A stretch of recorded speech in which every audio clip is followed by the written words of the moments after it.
Guys, welcome back to college classes. तो हम कर रहे थे एडमिशन ऑफ अ पार्टनर। उसमें हमारा सेकंड टॉपिक है गुडविल। गुडविल क्या होता है और उसको हम कैसे कैलकुलेट करेंगे, उसके हमारे पास अलग अलग मेथड है। So let's start. गुडविल क्या होता है? सबसे पहले जब हमारा एडमिशन हम पढ़ रहे हैं तो एक नया पार्टनर हमारा एडमिट हुआ है फॉर्म में, ठीक है ना। तो उसको क्या मिल रहा है? प्रॉफिट्स में शेयर मिल रहा है, प्रॉफिट्स एंड लॉसेस दोनों में शेयर्स मिल रहा है, ठीक है। अब वो क्या है, उसको बेनिफिट मिल रहा है। जो प्रॉफिट वो अर्न करेगा, जो प्रॉफिट का शेयर उसको मिल रहा है, वो उसके लिए क्या है? बेनिफिट है ना। और वो बेनिफिट उसको कहाँ से मिल रहा है? फर्म की रेपुटेशन की वजह से मिल रहा है। क्योंकि जो हमारे जो ओल्ड पार्टनर्स हैं उन्होंने एफर्ट करे हैं, अपनी ऑनेस्टी के साथ फर्म को रन किया है, जिसकी वजह से जो फर्म है आज उसकी ऐसी गुड रेपुटेशन है, जिसकी वजह से फर्म प्रॉफिट अर्न कर रही है और जिसकी वजह से नया पार्टनर जो है उसको प्रॉफिट्स मिल रहे हैं, ठीक है ना। तो जो ओल्ड पार्टनर्स हैं उन्होंने फर्म की ये रेपुटेशन डेवलप करी अपने हार्डवर्क से। तो उनको क्या है, कंपनसेशन चाहिए होती है अपने एफर्ट्स के लिए, जो भी उन्होंने फॉर्म में कंट्रीब्यूट करा है, अपने एफर्ट्स लगाए हैं, अपनी इनपुट लगाई है आउटपुट गेट करने के लिए। तो क्या है, उनको कंपनसेशन चाहिए नए पार्टनर से, ठीक है। तो वही कंपनसेशन यहाँ पर गुडविल कहलाती है। उसके बाद हमारे पास आता है कि हम गुडविल कैलकुलेट कैसे करेंगे। उसके हमारे पास 4 मेथड्स हैं।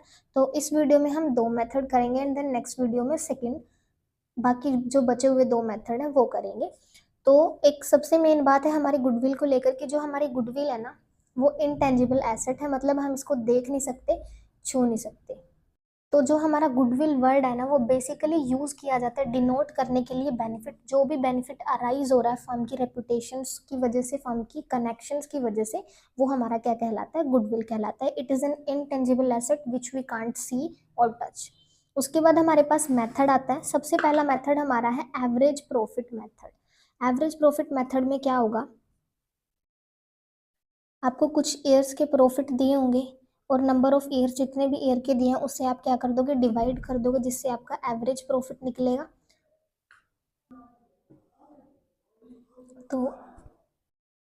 तो यहाँ पे हमारा एवरेज प्रॉफिट है। एवरेज प्रॉफिट मेथड है। तो एवरेज प्रॉफिट में क्या होगा, आपको कुछ ईयर्स के प्रॉफिट दिए होंगे, तो टोटल प्रॉफिट को आप डिवाइड करोगे नंबर ऑफ ईयर से, जितने भी ईयर के आपको प्रॉफिट दिए हैं। उसके बाद जो गुडविल है उसका क्या होगा, एवरेज प्रॉफिट को मल्टीप्लाई करोगे number of year of purchase से। जो नंबर ऑफ ईयर परचेज है वो आपको क्वेश्चन में दिए होंगे कि कितने ईयर की purchase date, you have to calculate 2 years purchase of average profit, इस तरीके से दिया होगा तो आप गुडविल कैलकुलेट कर पाओगे। उसके बाद जो चीज़ें आपको कंसीडर करनी है एवरेज प्रॉफिट फाइंड आउट करते टाइम, ये है हमारे पास abnormal profit should be deducted. जो एबनॉर्मल प्रॉफिट होते हैं, अब एबनॉर्मल प्रॉफिट कौन से होते हैं? ऐसे प्रॉफिट जो कि फर्म को बार बार नहीं होते, यानी कि रेकरिंग नेचर के नहीं होते हैं, जो नेचुरल उसका बिजनेस चल रहा है, जिस चीज़ से उसका बिजनेस कंसर्न है उससे जो है उसको वो प्रॉफिट्स नहीं हो रहे हैं, तो वो एबनॉर्मल प्रॉफिट हो जाएंगे।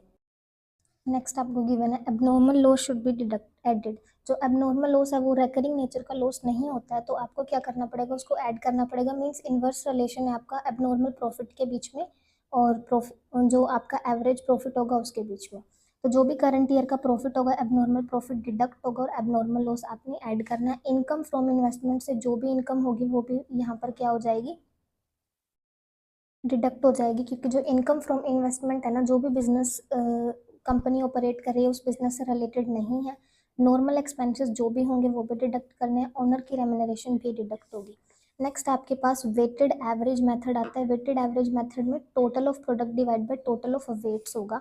गुडविल कैसे निकलेगी? Weighted average profit multiply number of years of purchase. तो calculation of weighted average profit किस तरीके से होगा, आपको प्रॉफिट्स गिवन होंगे कुछ नंबर ऑफ ईयर्स के, तो यहाँ पर वेट आपको क्वेश्चन में दिया होगा कि 1 to 4 रेस्पेक्टिवली, ये वेट आपको फॉलो करना है। लास्ट ईयर्स के प्रॉफिट के लिए इनको मल्टीप्लाई करोगे तो आपके पास प्रोडक्ट आएगा टोटल, जो आपका वेट होगा, टोटल जो आपकी प्रोडक्ट होगी। टोटल ऑफ प्रोडक्ट को टोटल ऑफ वेट से आप क्या कर दोगे? डिवाइड कर दोगे। वेटेड एवरेज प्रॉफिट को number of years of purchase से मल्टीप्लाई करोगे, जो कि क्वेश्चन में गिवन होगा। तो इस तरीके से आपका वेटेड एवरेज प्रॉफिट निकल जाएगा। तो हम एवरेज प्रॉफिट की अगर बात करें तो नंबर ऑफ लास्ट 3 या लास्ट 5 ईयर्स आपको गिवन होंगे प्रॉफिट के, तो ये प्रॉफिट जो है इनका आपने टोटल करना है। जो भी ऊपर टोटल आएगा, टोटल ऑफ प्रॉफिट्स, उसको क्या कर दोगे? नंबर ऑफ ईयर्स, जितने भी ईयर्स का गिवन है, जैसे 3 ईयर्स का गिवन है तो इससे डिवाइड करोगे तो आपका एवरेज प्रॉफिट आ जाएगा, बाय कंसीडरिंग ऑल द जो भी एडजस्टमेंट आपको गिवन होगी उन सारी चीज़ों को। तो इसी के साथ हम करते हैं आज की वीडियो को and. If you like my videos please like share and subscribe.